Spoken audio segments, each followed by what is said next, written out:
¿Tenemos problemas para acceder a la justicia en nuestro país? ¿Cómo accedemos? ¿Cuál es el rol de los defensores públicos? Hace pocos días tuvimos algunos incidentes que se registraron en un partido de fútbol y eso nos lleva a preguntarnos cuál es el rol del derecho deportivo aquí en nuestro país. ¿En qué consiste? De varios temas estaremos hablando esta noche. Bienvenidas, bienvenidos. Así comienza el lado B. Y en cuanto a los orígenes o cómo nace el derecho deportivo, nos podemos remontar a las antiguas civilizaciones. Los chinos y los egipcios ya tenían normas que regulaban la actividad deportiva hace miles de años. También a partir de los Juegos Olímpicos modernos, a finales del siglo XIX, en el año 1894, con la constitución del Comité Olímpico Internacional, ya entramos en una segunda época en la cual empiezan ya a constituirse las federaciones y a celebrarse competiciones deportivas que precisan regularse, y posteriormente la época moderna, finales de los años 80, principio de los años 90, con la profesionalización del deporte y la industria que surge alrededor del mismo, es necesario ordenar las relaciones jurídicas en torno al deporte. Por lo tanto, surgen a partir de dichas fechas los primeros despachos especializados, tanto en Estados Unidos como en Europa, y podemos hablar que ya nos encontramos ante una especialidad del derecho deportivo. Y de varios temas vamos a estar hablando esta noche en vivo aquí en Lado B, en la pantalla de TV Ciudad, con Sofía Pereira Huelmo, que es abogada, escribana, además defensora pública penal y de crimen organizado, con un posgrado también penal económico y uno en Derecho Deportivo en la Universidad de Buenos Aires. Sofía, es un gusto recibirte en Lado B. ¿Cómo andas? Bienvenida. Bueno, muchas gracias, Wilmar. Bueno, hablábamos algunos temas ahí en la introducción, yo planteaba algunos temas, vamos a hablar, si nos da el tiempo, de varios asuntos. Hay algo que siempre está presente, y sé que es un tema que vos has estudiado, has trabajado mucho en eso, de cómo accedemos a la justicia aquí en nuestro país, ¿no? ¿En qué condiciones? Primero, te pregunto, ¿no? Como disparador, ¿qué significa acceder a la justicia, por ejemplo? Bueno, ¿de qué hablamos cuando hablamos de acceder a la justicia? La Suprema Corte en su página web tiene un informe de lo que es acceder a la justicia. Igual a mí me gusta mucho más el enfoque que le da Mauro Capelletti. Obviamente que la Suprema Corte reconoce lo que establece Mauro Capelletti. Un jurista italiano muy destacado, Sí, además, ¿no? sí. Estamos hablando de él. Él fue el que introduce en realidad lo que es el concepto y la idea de acceso a la justicia. Hasta Mauro Capelletti nadie había hablado o aproximado a la justicia, justamente de qué hablamos o lo complicado que es el acceder a la justicia. Mauro Capelletti lo que hace es justamente discípulo además de Calamandrei, que nosotros los abogados estamos muy acostumbrados a seguirlo y a leer mucho la obra de Calamandrei. Él lo que hace es hablar de 3 olas o 3 etapas. Y acá me toca un poco la fibra también, porque la primera etapa o la primera ola de la que habla Capelletti cuando dice cómo acceder a la justicia es justamente de la financiación a los abogados de oficio. Esa es la primera etapa. Entonces el Estado de Derecho de un país se mide en torno a cuál es la financiación o cómo el Estado financia a los abogados de oficio. Para que la gente me entienda, abogados de oficio, la Defensoría de Oficio, de la que, por ejemplo, yo soy parte. La segunda etapa sería, por ejemplo, las demandas colectivas, lo que se conoce en Estados Unidos como la class action, son demandas que, por ejemplo, cuando hay un caso particular que muchas personas están, por ejemplo, el agua potable. Cuando hubo hace poco el caso de Titanio, bueno, justamente lo que hace es muchas personas que se sienten lesionadas en su bien jurídico se unen para demandar al Estado. Entonces, ¿cómo accede toda esa gente? ¿Es fácil que esa gente acceda a demandar al Estado? Esa es la segunda etapa. Y la tercera etapa justamente es qué tipos de vías alternativas para resolver el conflicto hay. Y ahí derivamos en el proceso abreviado, por ejemplo, que hoy en día es la vía alternativa para resolver los conflictos que se dan, porque en realidad todos los conflictos penales deberían terminar en juicios orales, pero la realidad es que no, la realidad es que terminan el 98-95%, no tengo la cifra exacta, pero terminan por proceso abreviado. Ahí tocaste, Sofía, temas interesantes que me gustaría profundizar, pero tu enfoque, tu mirada, por lo que he leído, por lo que te he leído y te he escuchado, y partiendo de esa base que decías, en la Suprema Corte de Justicia se explica qué es acceder o cómo se puede acceder a la justicia. Vos tenés como una mirada, si se quiere, más moderna, buscás como si se quiere modernizar este aspecto, ¿no? Sí, a ver, Mauro Capelletti no es tan moderno, pero sí hay que reconocer, él en realidad introduce, y me parece por justicia mencionarlo, en cuanto a su idea, porque nosotros hablamos y se escucha tanto acceso a la justicia como un montón de conceptos jurídicos, y se habla, pero nadie aclara y nadie sabe bien en definitiva de qué se trata. En realidad lo que quiero acercar es justamente la escuela, que sí es más de derecho moderno, de Capelletti, pero es de la década del 80, es decir, tampoco es tan moderna. Claro. Mencionabas recién, ¿no? En el ámbito penal, por ejemplo, la gran mayoría de los casos recae sobre los defensores de oficio. Incluso están muy bien preparados, ni que hablar, y a veces pasa que algunas personas se inclinan por la defensa pública por encima de la privada. ¿Cómo estamos parados en ese sentido? ¿Cuál es tu mirada? Bueno, a ver, sí, la mayoría de los casos, los penales, ¿verdad? Sí, sí. Porque obviamente que hay otras materias que también está la defensoría de oficio, pero la realidad es que la defensa particular, por ejemplo, en materia civil, siempre va a tener más cabida que el defensor público, porque además así lo establece la norma. Obviamente que en materia penal la defensoría absorbe un volumen muy grande, pero esto también yo creo que es en base a la educación social que hay hoy en día. ¿Cuál es la educación social? ¿Qué es lo que se transmite? Y bueno, la defensa pública transmite confianza, creo yo. Me animo a creer que es así, transmite confianza a la población y entonces la población elige de buena forma a la defensa pública. ¿Y con qué recursos cuentan para trabajar? Porque ha sido siempre desde hace un tiempo, de hecho lo he visto acá en la DOE en distintas entrevistas, los defensores de oficio reclamando por más recursos, ¿no? Que bueno, están en cierta medida como saturados de trabajo. ¿Cuál es tu mirada sobre eso? Bueno, los recursos, como te decía, el acceso a la justicia se mide con justamente la financiación que el Estado le otorga en materia económica. Recursos siempre van a faltar, porque es mentira decir que uno, y en las diversas situaciones, cuando se trata de temas sociales y miradas sociales, obviamente que nunca es suficiente. Porque ¿qué pasa? Nosotros en la Defensoría Penal también tratamos muchos temas de salud mental, drogadicción. Entonces uno se recibe de abogado, pero no tiene la preparación de un psiquiatra, no tiene la preparación quizás para hacer frente a personas con adicciones, pero sin embargo es lo que te toca. Entonces, ¿qué pasa? Sí, nos faltan recursos, nos faltan más profesionales, quizás como ala asesora. Yo creo que incluso hoy en día está un poco más allá de los profesionales que nos faltan, porque se puede ver en la mirada social que no solamente es la Defensoría Pública la que está sufriendo recortes, por ejemplo, pero ¿qué pasa? Si yo le doy más recursos a la Defensoría Pública, la realidad también es que hay que sacarle recursos a otra parte de la población. Entonces me parece, y no lo quiero hacer, me parece que yo no soy la persona adecuada para decir qué es lo que hay que sacar para otorgárselo a la defensa pública, porque sí sé que el narcotráfico ha dejado un montón de adictos que, por ejemplo, creo que la salud mental debe de ser atendida de forma igualitaria o más, porque muchos problemas se solucionarían si tuviésemos una salud mental más fuerte y que pudiese atender los problemas de adicción. Yo creo que el derecho penal hoy en día atiende, la mayoría de los delitos se cometen por personas adictas. Eso lo ves, eso lo constatás día a día. Sí, sí, sí. ¿Tenés muchos casos, por ejemplo? ¿Trabajás con muchos casos? Sí, a ver, por turno, no te quiero mentir, pero hacemos entre 5 y 6 audiencias por día.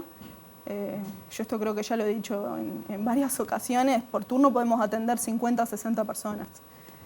Realmente para lo que a veces la complejidad de determinados casos, hay casos que son de flagrancia, que ya vienen con toda la prueba servida, pero hay casos que extradiciones, crimen organizado, que te requieren de un poco más de estudio, que la realidad es que la vorágine de trabajo no te deja atenderlos quizás de la forma en la que hay que hacerlo. 5 o 6 audiencias por día, decía recién. No sé cuál sería lo ideal. ¿Qué sería lo ideal en este caso? Porque esto que acabas de decir es importante, o sea, de tener un tiempo considerable para poder estudiar cada uno de los casos, que evidentemente eso no lo tienen. Bueno, ahí me llevas de vuelta a Mauro Capelletti, porque él, justamente cuando habla de acceso a la justicia, él asimila el concepto de acceso a la justicia al ideal del Estado de Derecho. ¿Qué es lo ideal? Bueno, Lo ideal es que los derechos humanos todos se cubran, se atiendan, que el servicio se le dé, esté cubierto en su totalidad. Creo que eso lo logramos todos. En cuanto a la calidad, bueno, yo entiendo que es muy buena, pero de vuelta, la vorágine le puede pasar a un médico. El médico cuando está de turno, de guardia, que atiende, anda a las corridas. Y eso también, me pregunto, los profesionales que trabajamos del otro lado, la salud mental de los juristas que estamos del otro lado, fiscales, basta ver a los fiscales que van corriendo de un lado al otro, que realmente se los ve, el que está todos los días en el proceso penal se puede dar cuenta de que realmente ha habido una disminución en la salud mental de todos los operadores jurídicos, porque el sistema mismo al tratar con este tipo de casos te agotan. Ahí estás tocando, Sofía, un tema interesantísimo y muy importante porque además, ni que hablar que el tema de salud mental nos interpela a todos, ¿no? Atraviesa esto que está diciendo todos los estratos, todos los sectores, está presente, es un desafío enorme que tiene el Uruguay.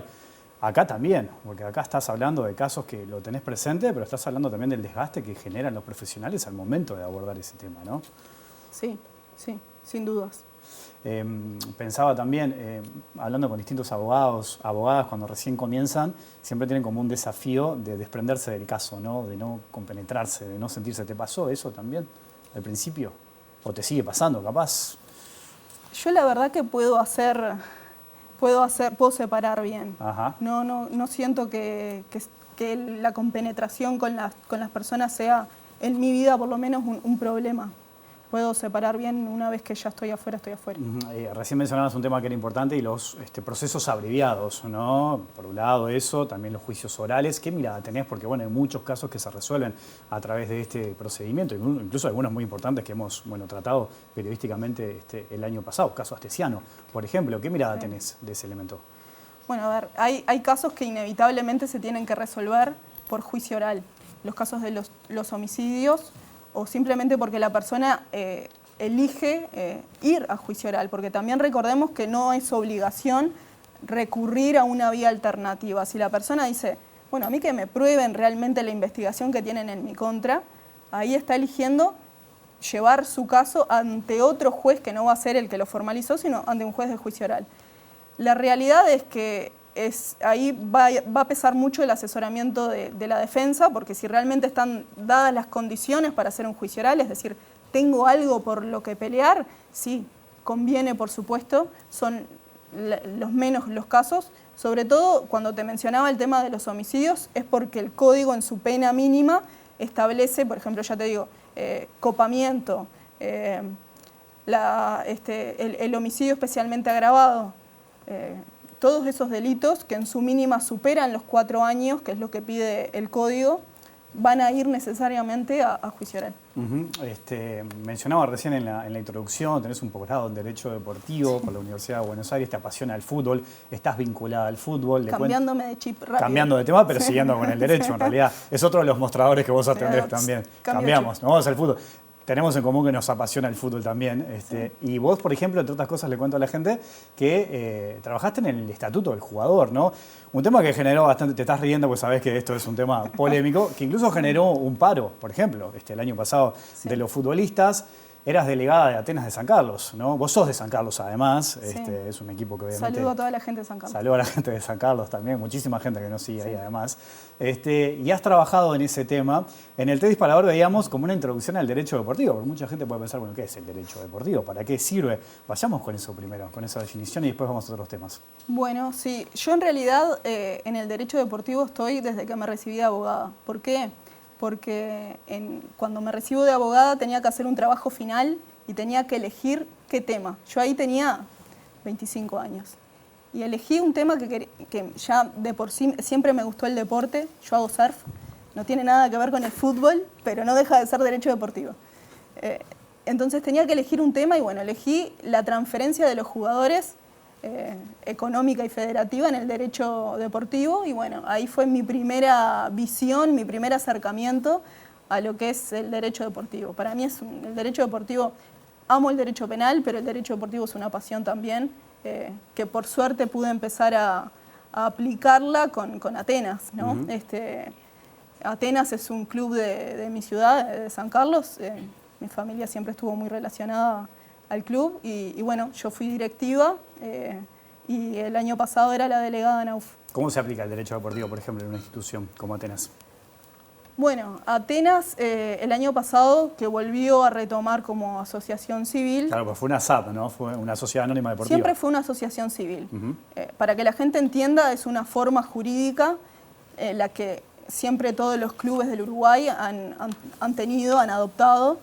Siempre han sido asociaciones civiles. A partir del 2001 se crea la Ley de Sociedades Anónimas Deportivas. La Ley de Sociedades Anónimas Deportivas permite que las asociaciones civiles, una de las formas, es que adopten la forma de sociedad anónima en el activo fútbol. Hay otras vías también para ser sociedad anónima, no es la única. Pero las asociaciones civiles tenían la posibilidad de transformarse en el activo fútbol a sociedad anónima. Y bueno, Atenas es lo que hace en el 2020 y después, bueno, vuelve, hace una retrocesión, vuelve la asociación civil en 2022-23, que fue el año pasado, y ahí es cuando retomamos nosotros que estábamos todavía trabajando como dirigentes, pero en el resto de las actividades. En ese sentido decías que, bueno, imagino, no es en el fútbol uruguayo, ser directiva de un equipo de fútbol no debe ser sencillo, del interior del país que además compite y viene mucho a Montevideo. ¿Cómo es ese desafío, por ejemplo? Bueno, el profesionalismo en el fútbol no es fácil, requiere, a los clubes del interior sobre todo, les requiere un gasto económico importante porque la mayoría de los clubes están en Montevideo, entonces el tema de los viajes, el transporte, los jugadores que tienen que quedarse, requiere de organización y que quizás a veces no siempre los dirigentes de los clubes tienen la capacitación o están formados para atender de acuerdo a lo que el profesionalismo y de acuerdo a lo que estos últimos años, requieren y a lo que va a llevar a que los clubes necesariamente tengan la capacidad de absorber, ¿no? El profesionalismo cada vez va a ser más exigente y entiendo que Atenas el año pasado, bueno, sufrió un poco lo que es estar en el profesionalismo. ¿Cómo fue esa experiencia de trabajar en el estatuto del jugador? Yo decía recién, fuiste delegada de Atenas de San Carlos, ¿dejaste de ser eso? ¿Qué pasó allí? Bueno, voy por partes. A ver, dale. Trabajar en el estatuto fue una experiencia muy enriquecedora. Estuve trabajando con gente como José Luis Palma, con Juan Maylos, delegado de Nacional, digo, Palma, presidente de Liverpool, y un montón de gente que con una capacidad realmente, y con años de experiencia, que es lo importante, con años de experiencia en fútbol. Fue muy enriquecedor, obviamente aporté desde mi humilde lugar y trabajamos codo a codo con lo que es la mutual de futbolistas, de jugadores de fútbol y bueno, creo que salió un buen producto. Se va a empezar a aplicar ahora, al igual que van a seguir habiendo más comisiones y la idea, yo creo, de fondo que lo está exigiendo Conmebol, Uruguay lo tiene que aplicar porque es miembro de la Confederación, es cada vez tener mejores normativas y empezar a aplicarlas justamente porque es una actividad profesional. Y lo otro, a ver. No, a ver, la realidad es que uno cuando es directivo, porque una cosa es ser delegado o funcionario de un club. Cuando uno es directivo, elige serlo, primero por la pasión, por el compromiso que tiene en cuanto a lo que es una institución deportiva. Yo creo que las instituciones deportivas en el Uruguay son la gran solución a un montón de conflictos que tenemos. Por ejemplo, las adicciones.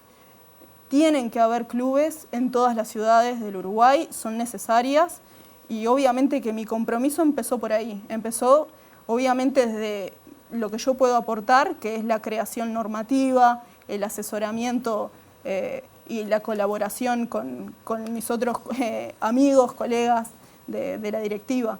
Lo que pasa es que un club conlleva y quita mucho tiempo y la realidad es que, bueno, Atenas está en San Carlos y yo hace un tiempo ya estoy viviendo acá, tengo mis compromisos laborales están acá y absorbe mucho tiempo realmente y bueno, no significa que yo me vaya a ir del fútbol, es simplemente que creo que hay que dejarle el espacio a las personas que están más cerca de Atenas y que le pueden dar una mano. Interesante esa mirada de cómo el deporte, los clubes como herramienta para poder, por ejemplo, combatir las adicciones y otro tipo de cosas. Por ejemplo, la violencia. Sé que es un tema en el que venís trabajando, que te genera preocupación. Tuvimos hace algunos días algunos episodios de violencia aquí en el fútbol uruguayo. Hay como una polémica instalada sobre la seguridad privada, el rol de la policía en los estadios y en los partidos. Hay una ley, de hecho, también que regula en cierta medida la actividad de la seguridad privada en los distintos eventos. ¿Qué mirada tenés sobre eso? Bueno, yo creo que echarle o adjudicarle la culpa a los clubes de la violencia que hay en el deporte me parece un poco injusto. Creo que en realidad esto es un tema social que tiene que ser visto interdisciplinariamente con el Ministerio del Interior. Creo que es un gran responsable. La ley de seguridad privada establece que el que controla, fiscaliza, otorga las habilitaciones correspondientes a las diferentes personas, tanto físicas como jurídicas, es el Ministerio del Interior en una oficina específicamente creada para eso.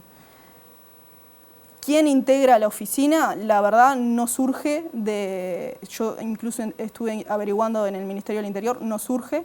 La realidad es que la LUC en el artículo 98 establece que la responsabilidad dentro de lo que es el espectáculo deportivo es del organizador, pero el organizador puede llamar a la policía cuando así sienta que es necesario. Hay una progresividad que establece la ley y eso lo tiene que evaluar el encargado de seguridad. La ley de seguridad privada establece una serie de figuras, el encargado de seguridad, el jefe de seguridad, el guardia, el guardaespaldas, y a cada uno le atribuye una responsabilidad diferente. El encargado de seguridad se establece específicamente, tiene que estar en contacto con alguien, el encargado por parte del Ministerio del Interior, alguien de esa oficina y que viene a ser un policía. Entonces, pero tiene que haber una comunicación. Entonces, es verdad que hay situaciones en las que surgen, explotan de un momento a otro, pero también hay una realidad que sabemos que hay clubes que son quizás... tienden más a este tipo de acciones que otros. Y justamente, y en eso creo que AUF es bastante más transparente que el Ministerio del Interior, porque establece, y se puede entrar a la página y se ve, diferentes niveles de seguridad que se adjudican antes de cada partido. Entonces, antes de cada partido, y esto también lo establece la normativa Conmebol, esto siempre siguiendo la normativa Conmebol, se establece qué niveles se le tiene que atribuir de seguridad a cada partido. Entonces, no es que me agarra de sorpresa. Ahora, yo también como jefe o encargado de seguridad, que soy el organizador, tengo una responsabilidad de que si veo que la situación se está descontrolando, de llamar a la policía. ¿Qué pasa? Y acá, ¿de quién es la responsabilidad? Yo creo que hacia eso vas vos. El Ministerio del Interior es quien tiene que capacitar a quienes ejercen la seguridad privada. Es decir, yo como organizador estoy detrás de un beneficio económico porque claramente quiero que el espectáculo de lo que sea, aquí me voy más de lo deportivo, el espectáculo de lo que sea un éxito y que ingrese gente. Yo voy a intentar gastar lo menos posible y bueno, y cubrir lo que me estás pidiendo como Estado, ¿no? Pero ¿quién otorga la libreta al seguridad privada? ¿Quién dice, bueno, este puede portar armas, este sí, que les dura 5 años, por ejemplo, los permisos para ejercer como seguridad privada? Es el Ministerio del Interior a través de su oficina. ¿Vos decís que en esa oficina no existe ese control? A ver, yo no puedo decir que no exista ese control. Yo lo que digo es que la solución la tiene el Ministerio del Interior. Y ese protocolo que hablabas, sí, de clasificación de los partidos de riesgo, por decirlo de alguna manera más clara, ¿eso no se estaría aplicando, por ejemplo? No, yo no me arriesgo a decir eso porque a mí no me consta. Digo, simplemente puedo decir lo que veo a través de los resultados que se dan en los diferentes partidos. Si lo controla o no, a ver, en menos de 2-3 meses ya es la segunda vez que pasa. Pero no pasa solamente en el fútbol profesional, pasa en el fútbol amateur. También hay una realidad, vuelvo de vuelta a lo mismo, que hay un tema social, que es que la sociedad también cada vez está más violenta y vuelca quizás montón de cosas en su momento de distracción, que en este caso es el fútbol. En ese sentido, el fútbol es como un vehículo en donde se canaliza El eso, fútbol ¿no? es un reflejo de lo que es la sociedad de cada país. Y en este caso está dada la normativa, tenemos una amplia normativa que establece, si me dijeras, bueno, hay claroscuros en la ley y no sabemos qué tenemos que aplicar. No, la ley es clara. Quizás lo que pasa y lo que nos pasa siempre en nuestro país es que tenemos la norma, pero después no tenemos los recursos para aplicarlo, o no sabemos cómo lo vamos a aplicar. O sea, la norma está. El tema es, ¿la oficina hace lo que la norma dice que tiene que hacer? ¿Controla, fiscaliza? ¿Cómo es la capacitación? El jefe, el encargado de seguridad del espectáculo que organiza, ¿realmente se comunica y hace entrar al policía cuando tiene que hacerlo? De vuelta, hay una progresividad que eso lo evalúa cada jefe de seguridad, cada encargado de seguridad, en cuanto a cómo ve que se va dando la situación. O sea, y está autorizado a que la policía ingrese y actúe en determinadas acciones. Sí. Por ejemplo, el otro día vimos incidentes en el partido de Defensor y Cerro en el Francini. En ese caso, ¿se podría haber aplicado eso? Sí, ahí es un tema de comunicación entre el jefe de seguridad con el encargado del partido por esa oficina que tiene el Ministerio del Interior. Y en este caso la AUF responde, decías recién, a protocolos de seguridad que exige o plantea Conmebol. En realidad, a ver, y acá pasa en el derecho deportivo en general, tenés que hacer coexistir dos sistemas. Primero, como asociación miembro de una confederación, incluso de FIFA, vos tenés que respetar la normativa que te manda la confederación y la Federación Internacional. Pero por otro lado tenés tu derecho interno, que no lo podés tampoco desatender. Entonces tenés que hacer coexistir lo que te impone tu organizador, que en este caso es la Conmebol, con lo que te manda la ley interna. Y ahí lo tenés que hacer coexistir. En este caso, claramente prima la normativa interna de seguridad privada que tenemos, o sea, está sumamente regulado. Lo que hay que hacer, creo yo, que son protocolos de actuación más efectivos o quizás una capacitación más severa, más exhaustiva a las personas o más gente quizás de seguridad privada. Pensaba, Sofía, que sobre este tema también hay un montón de componentes políticos, ¿no? Porque muchas veces en el pasado recaía la responsabilidad sobre el Ministerio del Interior por no haber actuado de tal manera en un operativo, llámese clásico o cualquier otro de fútbol que generaba incidentes. Siempre se buscaba como la cabeza política, el responsable que estaba al frente del Ministerio del Interior. Eso también condiciona, quizás, pensaba en esto que decías vos, ¿no? El momento de, de adjudicar un poco de responsabilidad en esto que está pasando. Sí. ¿Pensás que puede haber algo de eso también? La ley es clara, la ley establece que es el Ministerio del Interior en una oficina específicamente creada. También hay una realidad, hay una comisión honoraria que también lo establece la ley 17.000, no me acuerdo ahora el 921, número. 17.921. Bueno, excelente. Que es la que determina justamente cómo se compone esa comisión honoraria de lucha contra la violencia en el deporte, que la integran miembros de la Asociación Uruguaya, FUB por el básquetbol, INAU, eso fue una reforma reciente. O sea, hay diferentes instituciones que realmente están, o por lo menos que se ve que deberían de velar para que no exista más violencia en el deporte. Pero ¿cómo exigirle al deporte que no haya violencia cuando tenemos una sociedad que realmente está muy violenta? Te propongo una pequeña pausa y seguimos conversando, ¿te parece? Dale. Ya sigue el lado B aquí en la pantalla de TV Ciudad.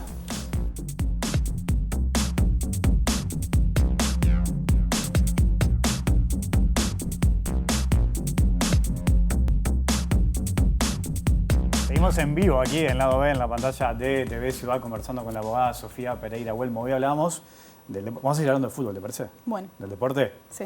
Hablábamos, de tu vínculo con el fútbol, en distintas áreas. No descubro nada al decir que es un ambiente dominado por los hombres. ¿Es difícil ser mujer en este ambiente, en el ambiente del fútbol? No, no es difícil. A veces hay que tener, primero que nada, a uno le tiene que gustar, como todo. Si te gusta lo que haces, es quizás difícil el acceder o en qué rol accedo, ¿no? Obviamente que es un ambiente muy masculino, pero yo creo que falta tiempo, pero de a poco van a ir ingresando un montón de mujeres que ya desde el desde el fútbol femenino ya viene creciendo un montón. Es cuestión de tiempo que hayan más mujeres en esto.